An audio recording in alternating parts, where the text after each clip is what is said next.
For almost 2 years, 2 days before every payday, I'd open my banking app before buying anything, coffee, gas, groceries, it didn't matter, and run a small piece of mental math to make sure the purchase wouldn't bounce. I had a job. I paid my bills on time. My income, on paper, covered everything with room left over most months. And I still spent 2 straight years feeling like I was one bad week away from a problem. I want to be precise about that contradiction because it's easy to gloss over. I wasn't in debt. I wasn't overspending on anything I'd point to as reckless. If you'd looked at my income and my fixed expenses side by side on a spreadsheet, the math worked, comfortably even. And yet the lived experience of that same money, week to week, felt nothing like what the spreadsheet promised. That gap between what the numbers said and what the bank account felt like is the actual subject of this video. It's also, I'd guess, a gap a lot of people watching this have felt without ever being able to name it. The strange experience of being told by every number available to you that you're fine while your actual week-to-week life insists otherwise. That contradiction is the entire video. Because when it finally ended, it wasn't because I earned more. It wasn't a better budget either. I'd already tried that, and it barely moved the feeling at all. Something else was actually broken, and once I saw what it was, it took about 5 months to fix permanently. Here's the assumption almost everyone makes about living paycheck to paycheck, including me, for 2 years, that it's fundamentally an income problem. Not enough coming in, so nothing ever gets ahead. Sometimes that's exactly right, and no clever fix changes it. But a huge number of people living this way have an income that should, mathematically, be more than enough, and the real reason they're still doing math in a parking lot has almost nothing to do with the number on their paycheck. Depending on how researchers define it, estimates of how many Americans live paycheck to paycheck vary enormously. Anywhere from roughly a third of workers, using stricter surveys that ask specifically whether money is left over for savings, to well over half, using broader surveys that simply ask people to describe their own situation in their own words. That's not sloppy research. It's 2 different questions producing 2 different, both legitimate answers. And the size of that gap is worth sitting with, because it barely moves as income rises.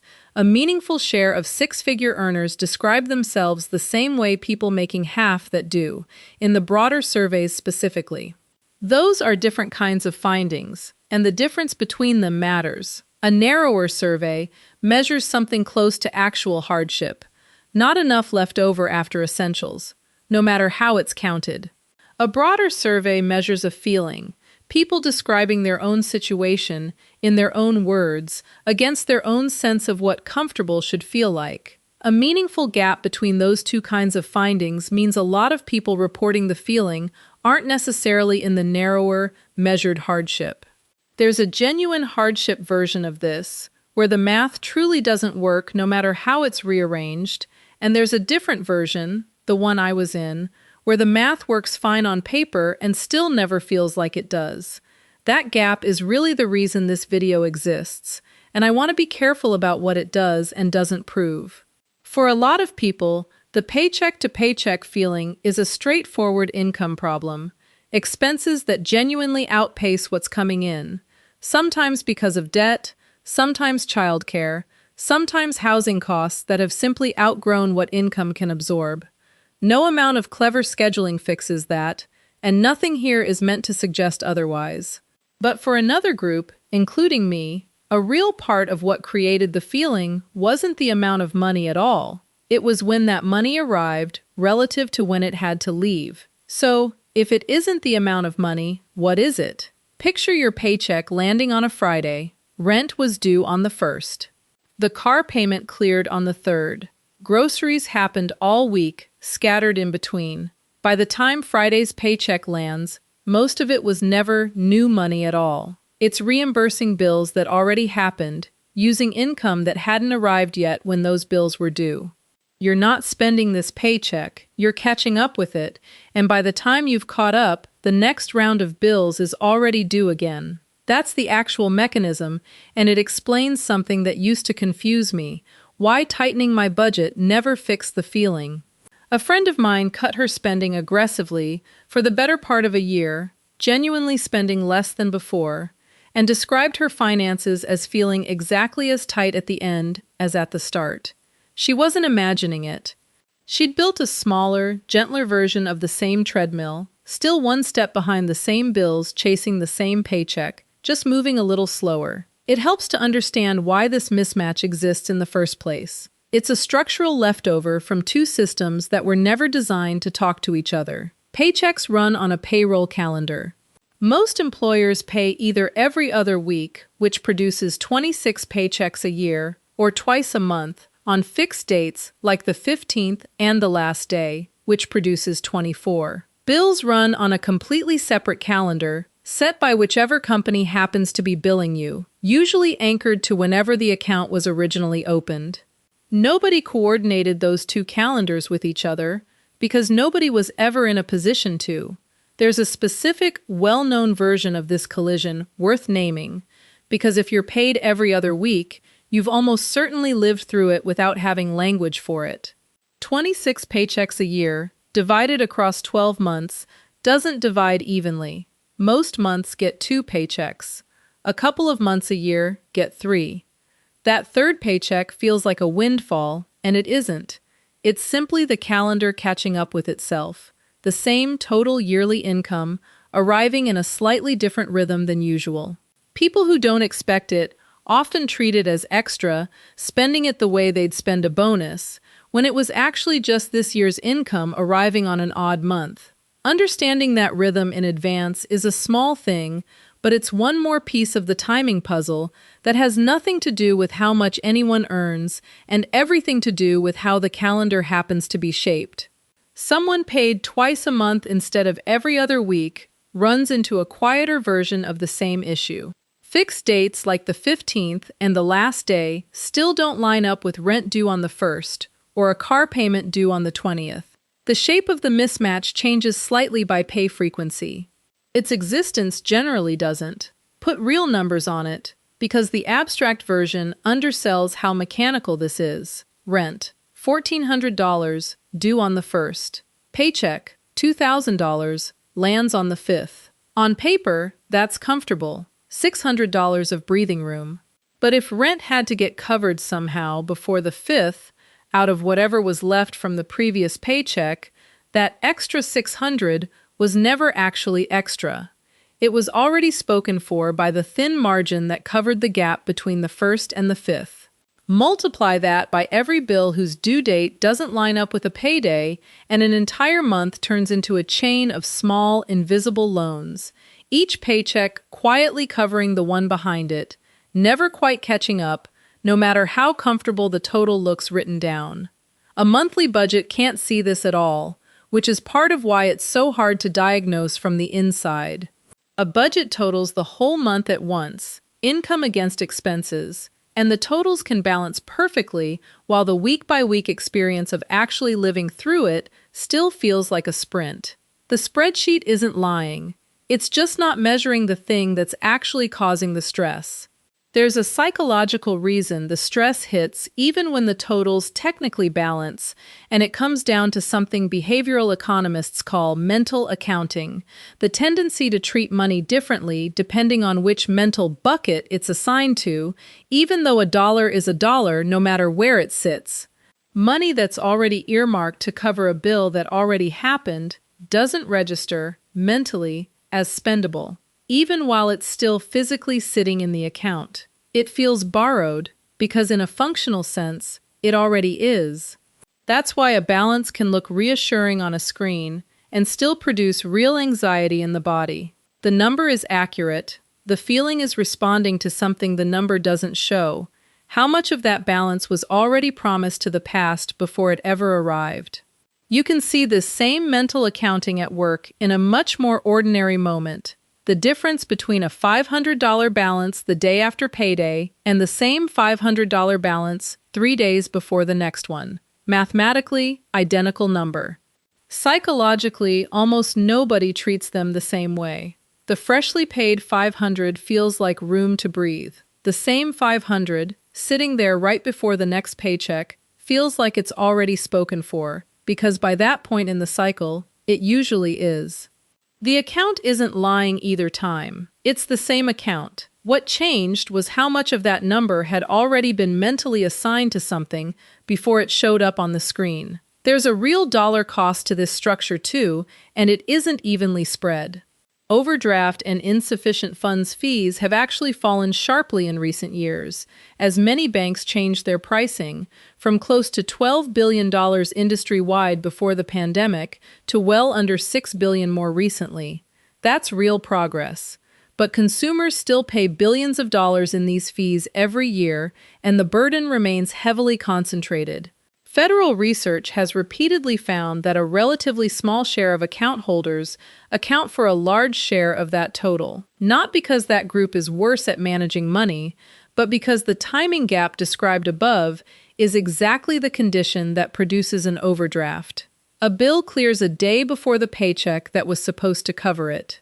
The gap that's invisible on a monthly budget becomes very visible, very fast, the moment it's off by even 24 hours. It's a fee for timing, charged specifically to people with the least room for a bill to land a day early. I paid my share of it, not because I was careless, but because a structural gap doesn't ask permission before it charges you for existing.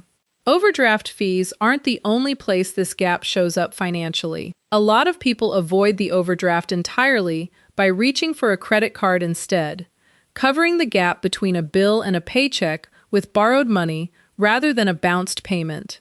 That feels like the responsible choice in the moment, and compared to an overdraft fee, it often is. But a balance that gets carried instead of paid off in full starts accruing interest immediately, and if the same timing gap shows up again next month, which it usually does because the underlying schedule mismatch hasn't gone anywhere, that balance doesn't get the chance to clear before it grows again. The treadmill doesn't just cost a fee here and there.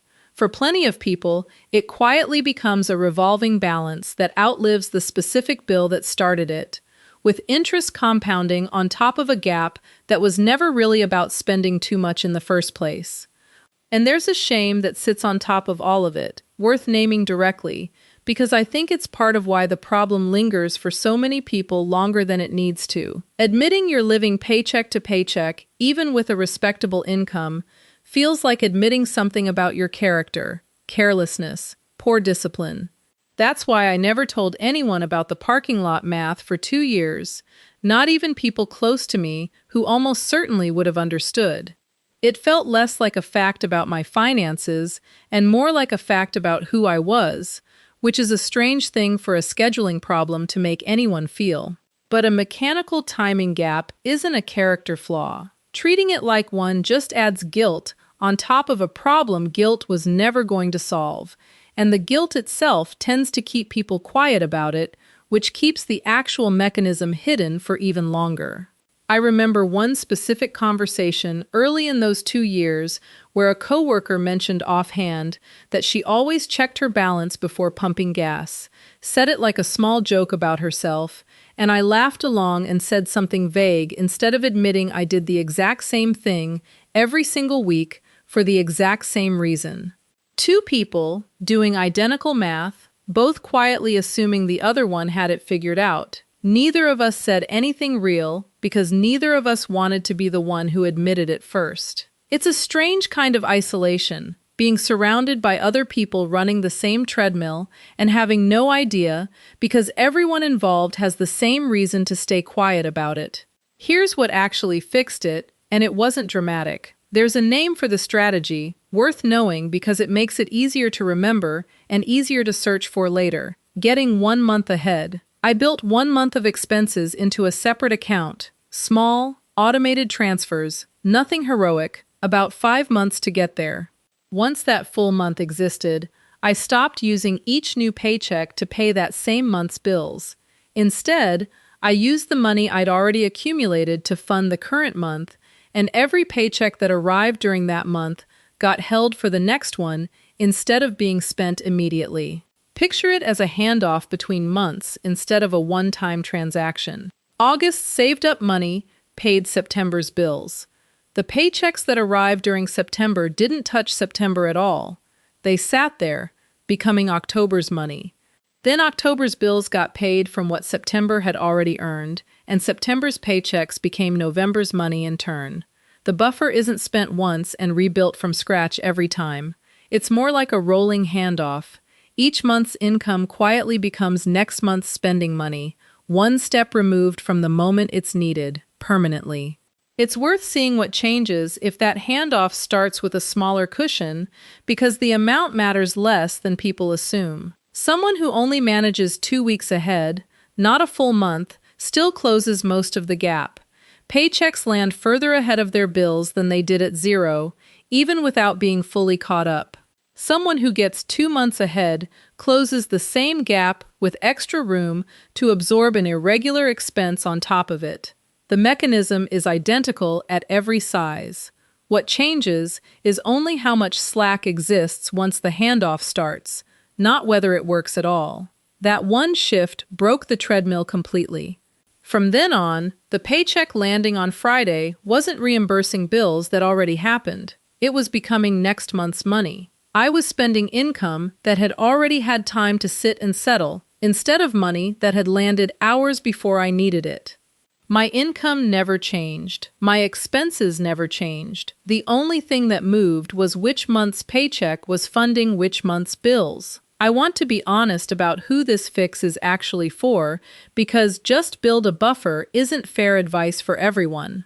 If bills genuinely exceed income before anything discretionary even gets touched, this specific move doesn't apply yet.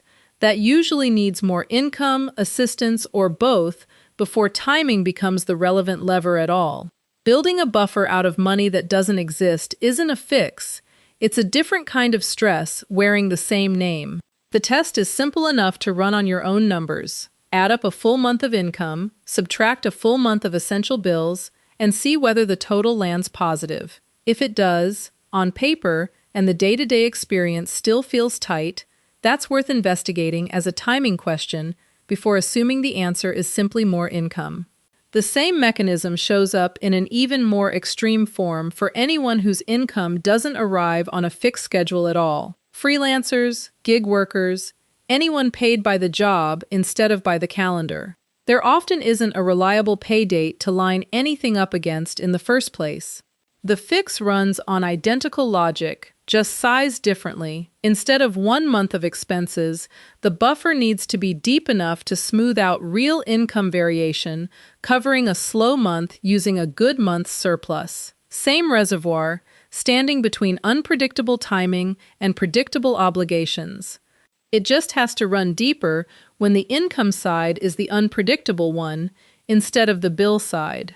I used to believe I needed to earn meaningfully more before any of this would resolve. That belief kept me waiting for a raise to automatically fix a problem that actually required changing the timing of my cash flow, not just the size of it. A raise absolutely can help. Extra income, kept rather than immediately absorbed into higher spending, makes building a month-ahead cushion considerably faster. But a raise on its own doesn't automatically fix poor cash flow sequencing. Go back to that same math. Rent of $1,400 due on the 1st, paycheck of $2,000 landing on the 5th. Give that same person a 20% raise, and unless the extra amount is deliberately kept rather than spent, rent rises a little with a nicer apartment, the paycheck grows to $2,400, and the 4-day gap between the 1st and the 5th hasn't moved, just with bigger numbers standing on either side of it. Living paycheck to paycheck doesn't always mean the same thing. Sometimes the income genuinely isn't enough, and no amount of clever scheduling changes that. For some people living this way, though, the amount may not be the main issue. The sequence is, and a sequence problem comes with something an income problem doesn't: a specific, mechanical shift with an actual finish line, entirely within reach in months rather than years. In practice, automate a fixed amount out of every paycheck, whatever that can honestly be, until it covers 1 full month of real expenses. Then pick a single month and start funding it entirely from that saved-up amount instead of from the paychecks arriving during it. Let those paychecks sit, untouched, becoming the following month's money instead. From that point on, Every paycheck funds the month ahead of it rather than the month it landed in. A rolling handoff that keeps going on its own, 1 month removed for as long as it's left alone. Worth being precise about what this buffer actually is, because it's easy to confuse with a different tool this channel has already covered: an emergency fund. They can coexist and ideally do, but they're not doing the same job. An emergency fund exists to be used when something genuinely goes wrong: a job loss, a medical bill, a car repair, and using it for exactly that purpose is the fund working as intended, not a failure. This month-ahead buffer is a cash flow tool, not a safety net. Its job is simply to sit permanently 1 month ahead of your spending, quietly funding next month rather than this one. Rating it for a non-emergency purchase doesn't destroy it the way spending an emergency fund on an actual emergency doesn't destroy that either. But it does undo the handoff and resets the treadmill back to where it started, which is the specific thing worth protecting against on purpose. There's a second lever worth knowing about, separate from the buffer, that works on the same underlying problem from the other direction. Instead of moving the money to match the bills, it's sometimes possible to move the bills to match the money.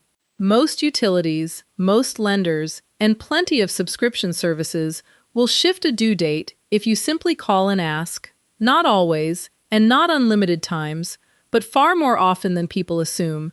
Since a company generally prefers getting paid on a date, you'll actually have the money over risking a late payment on a date you won't.